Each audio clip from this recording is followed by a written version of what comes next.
Mark Vergano da Camberra. Buon pomeriggio, Mark. How are you? I'm well, thank you, Antonio. Good, good. So I was saying you were recognised in the Australia Day honours. So congratulations, Auguri.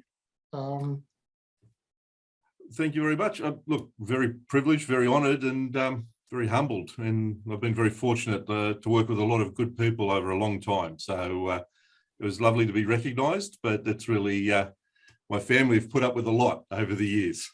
Okay, well, the motivation talked about you as an administrator in sport. So let's talk about that. Then we'll say, well, what impact it might have had on your family, and we'll go back even further and see what's the Italianness of this name, Vergano. Okay, so sport. I've seen you've been associated with at least 3 sports: rugby, rugby league, cricket, netball. Yes, they're the main 3. Yeah. But my professional career is obviously sort of started as a volunteer administrator, and I'm probably one of the closer to being a bit of a dinosaur now, last of the amateur volunteers that crossed over into professional sport. As I'm a teacher by trade, was a share broker at different stages, and very fortunate that my hobby became my career for the last 22 years, and CEO of Cricket ACT after starting out in Sydney as a secretary, club secretary at a place called Fairfield, Liverpool, a lovely multicultural background. And we fought the good fight when people thought that Vietnamese and Italians and the Greeks that certainly lived out there couldn't play cricket. We proved them wrong. And then the time at Richmond, when I went to Melbourne, again as for work and amateur. And then fortunately, I landed a job as the chief executive at Cricket ACT, and did that for 14 years. So if you're looking at Nathan Lyon or Jason Berendorf, if you know a little bit about cricket, they're products of our system during my time. I'm a high performance manager, and then after I finished there, I've come to the Canberra Raiders and look after the community rugby league. So there's the NRL side, all the big guys. I look after all the grassroots. And yeah, so let's explain. What does that mean? What's the community aspect of the job? The community aspect is everybody from kids starting at under 6 or under 5, right through to local first grade, men and women, girls and boys. We have both the tackle side of the game, and we also have the league tag side. So it's the non-contact side of the game. We run competitions, we do the development, we do all the community outreach, and then we do other areas such as wheelchair rugby league, and we do rugby league for people with an intellectual disability as well. Okay, so that's quite a variety of activities. Let's pick a few of them. So you said male and female. So you've got separate teams, mixed teams. They're mixed. They're mixed. They can be mixed up until about 12 years of age. Yeah. And then they split off and become male only and female only. We're starting to run some competitions for female only in the younger age groups, because we think we miss a number of the girls that want to play but aren't confident playing in and around the boys at those ages. And then we have a pathway through the different age levels for the girls in tackle especially. And in our case, partnering as we do, we're all one organisation with the Raiders, we're applying for a licence in the NRL for the women's, for our women's team in 2023. So that should give our region and the girls in our region a pathway to playing at the top level, and hopefully in time becoming professional. Cool, excellent. Then you mentioned disabilities and wheelchair. Now, wheelchair rugby, that sounds quite involved. It is. We're not. So most people think wheelchair rugby and they think of murder ball, which they see in the Olympics. That's not us. We have a game that is looks very much like rugby league. It's played on the equivalent of 3 basketball courts. But what we liked about it was it's a perfectly inclusive game. So in the game, it has people who are wheelchair aligned or with a disability playing alongside able-bodied players who have to play and strap themselves into the wheelchair. Oh, okay. Male and female play on equal level.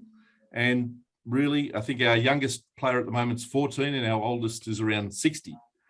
Cool. So we really like it. And it looks like rugby league. So defence, attack. We've even got the PVC goalposts, and you kick for goal and kick downfield, which is actually, the South Australians will understand this better. It's actually a handball. Handball, okay. So you kick, or you use a big kicking tee. You place the ball on the kicking tee and you use your hand to kick for goal. Yeah, when I see people with these disabilities, can we use that term, I'm always impressed because there's extra difficulty involved. Now, imagine being in a wheelchair, just maneuvering a wheelchair as well as coordinating that with the ball and the other players adds extra complexity. Yes, and look, they are very skilled. And the other part too that people don't realise, again, just as other areas like murder ball or rugby union has the Olympics, we actually can play locally, be selected for New South Wales or the ACT, be selected to play for Australia in a World Cup. So there is a pathway there also for the very best, or you just play at community level and get out and enjoy yourselves. But yeah, so it's a growing game, and it's one that we're investing in here in the ACT. Okay, so that's what's happening generally in rugby. And what about the other sports in Canberra? Okay, Canberra is a special environment on several levels. It is a fairly small city, so probably there's not a big catchment area to recruit people into the various sports. How does that work? Well, yes and no. In Canberra, you're right, 450,000. Mm-hmm. But the reality is that we move across basically southern New South Wales. So being the biggest regional hub, we take in and have relationships for those who know their geography over to the coast. So Bateman's Bay, okay, and then the rest of southern New South Wales there. And then we head inland. So we head inland to Wagga and Griffith. And everything across southern New South Wales tends to come back towards Canberra as a central hub. And so we actually sit about 800 to 900,000 people in that broader hub.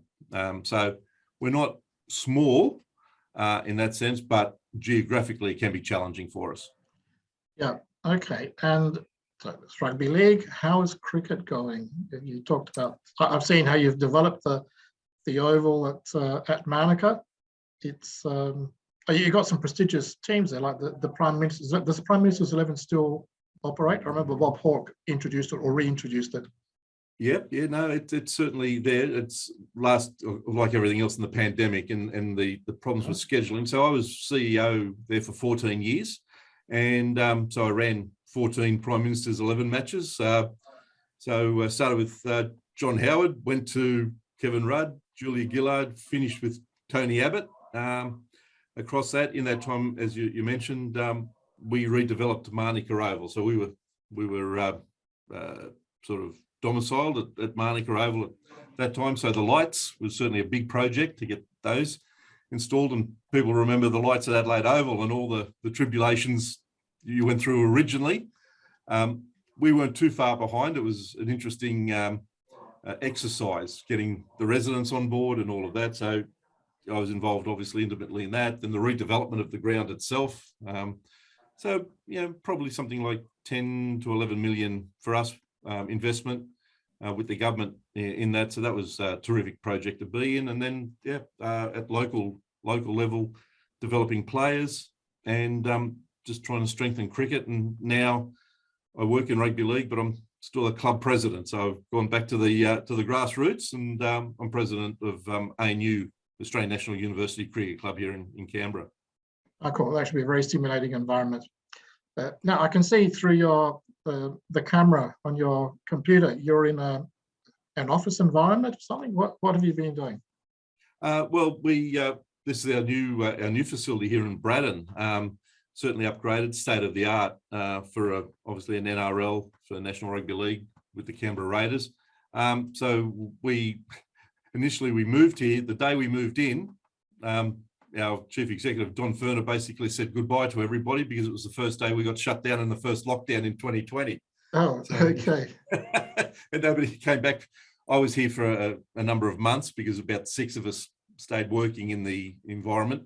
but everybody else was locked down. So state-of-the-art training centre, oval outside the oval itself. It's been here since 1925. That's in Canberra terms, that's a long time. In other terms, not so long, but Canberra's a young city. And so we've been developing that. And it's a great base to have. And then our old base out at Bruce near where we play our NRL matches, there's now still a rugby league oval that we manage with New South Wales Rugby League. So we're very fortunate. We've got pretty good facilities all around.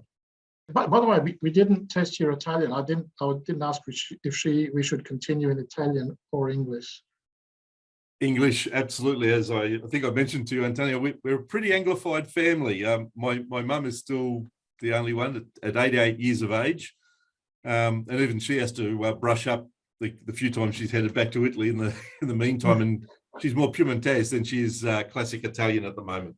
Okay, well we'll go to that in a second, but let's do that now. So what's the Italianness in this name, Vergano? Okay, on the Vergano side, we come from Alessandria in Piemonte.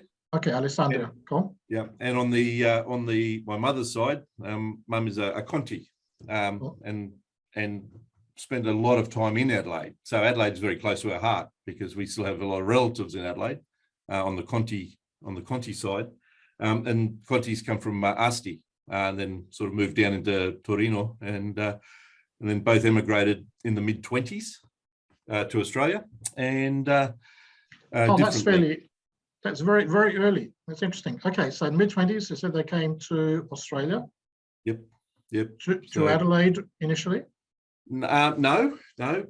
Both sets were started in North Queensland, so the old original cane cutters. Both sides of the family didn't know each other up there. So the Verganos were more around Ingham, and from there, the Contis, they were more Mirrawinny and Babinda, but they were both up there. And then they set out for different reasons on their journey. In my father's case, he lost his father in an accident when he was just shy of 2 years old in 1933.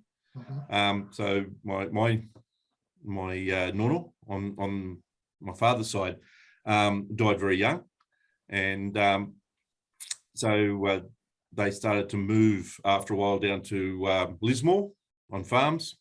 My nonna remarried, and then to Stanthorpe, at which point, but the Anglification comes where my father went to Morris Brothers at Lismore, and then was selected, as they did in those days in the late 30s and early 40s, to train to be a brother for the Morris Brothers.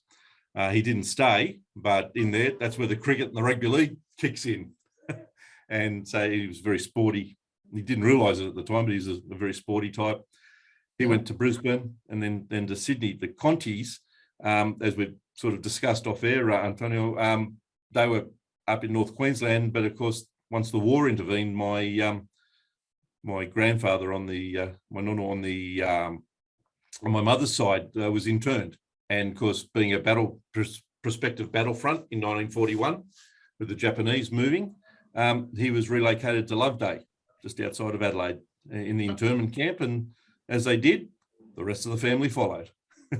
Okay, yes, well, actually, my nonna on my mum's side was in Loveday for a while. I think all up was about 4.5 years worth of internment.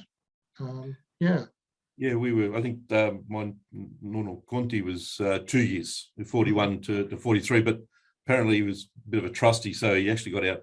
Probably was, I think, from what I can gather, it's technically inside, but the reality was he was already in Adelaide, and the family migrated down, and that was it. They set up base there. So for those of you that know Hindley Street, they ran the boarding house, which is no longer there, next to the Royal Oak Hotel in Hindley Street for a long time. Okay. And then moved to Kent Town, and then it was at Kent Town that eventually my mother and father met. Okay, so now we've got one side of the family moving to Adelaide via Loveday. That was the Conti. How did the Vergano end up here? The Vergano side, which were then Guadagnini, because they're remarried. And so my father had a half sister. So my father and his brother, Vergano, were in Sydney.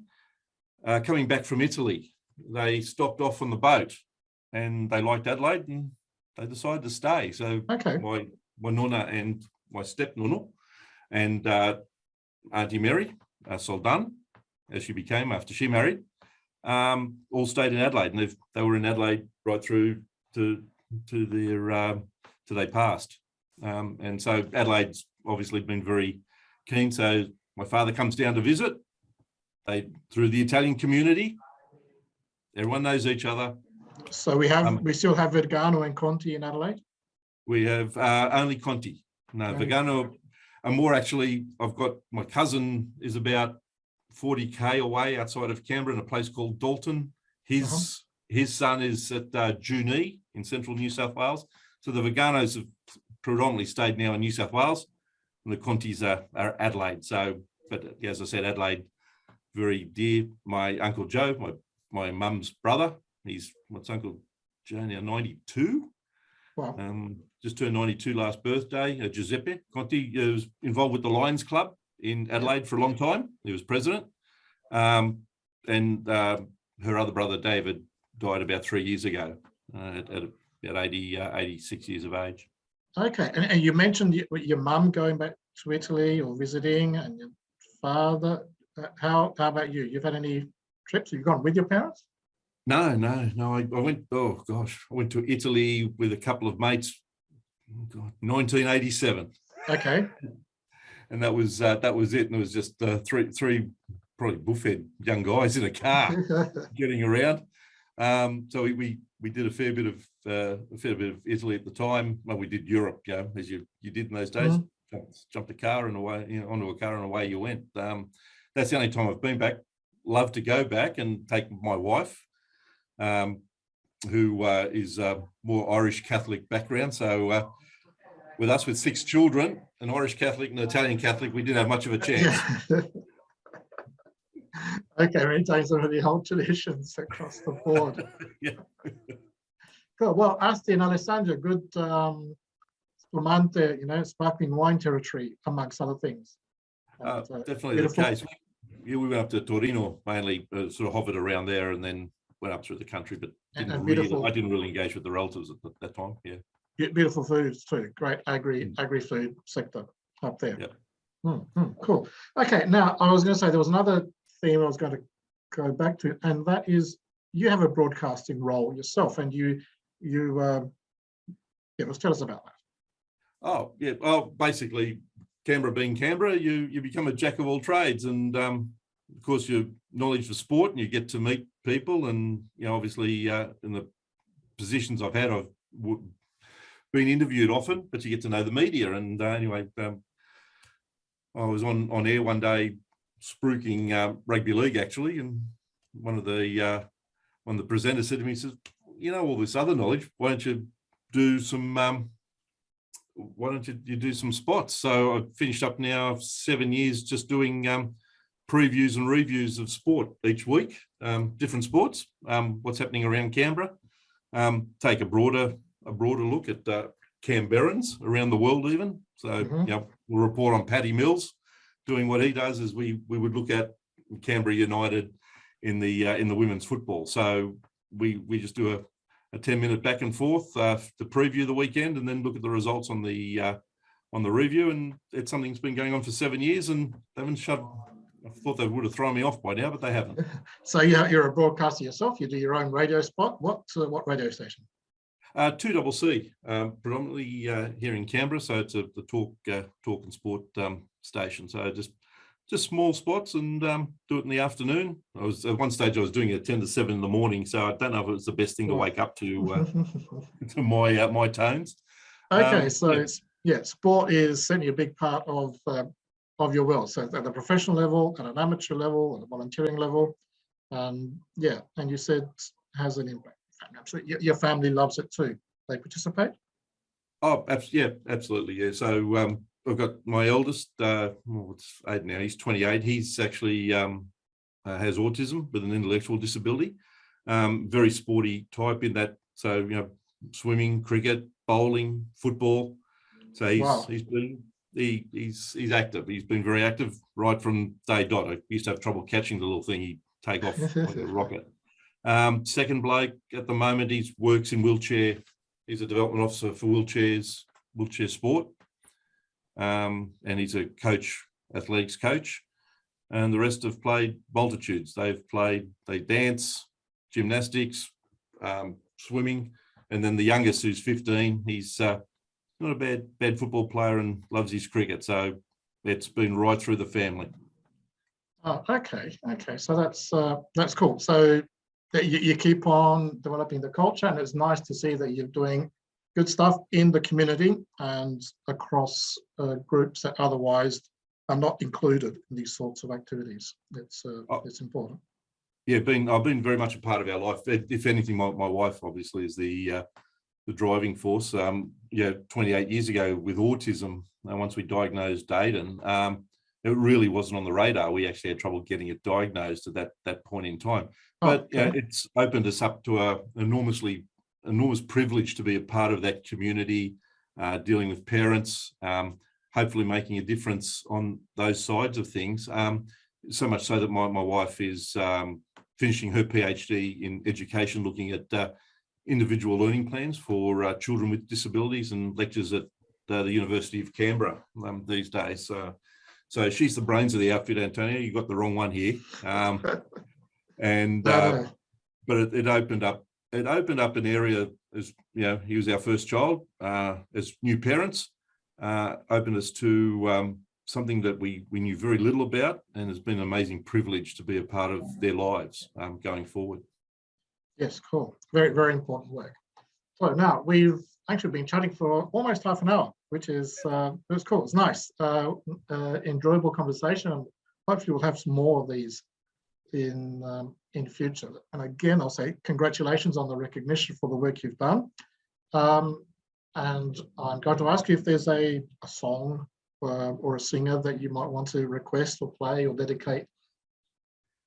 Well, the dedication, I think, is probably for my mum, who's, as I said, turning 88 this year, and not meaning anything by this, but she certainly is an Andrea Bocelli fan, and so time to say goodbye, compate, which we spoke about earlier. That would be lovely. I think she'd appreciate the sentiment.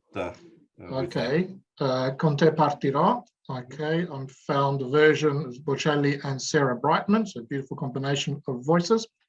And so, and your mother's name? Will Renata. Renata Conti. Initially, right. Yes, and Vergano. Renata Conti, Vergano, and she lives in Adelaide. So she's in Sydney. The rest of the family's in Adelaide. The rest of the family in Adelaide. Okay, cool. So maybe your uncles or aunts are listening. But okay, Andrea Bocelli, Sarah Brightman.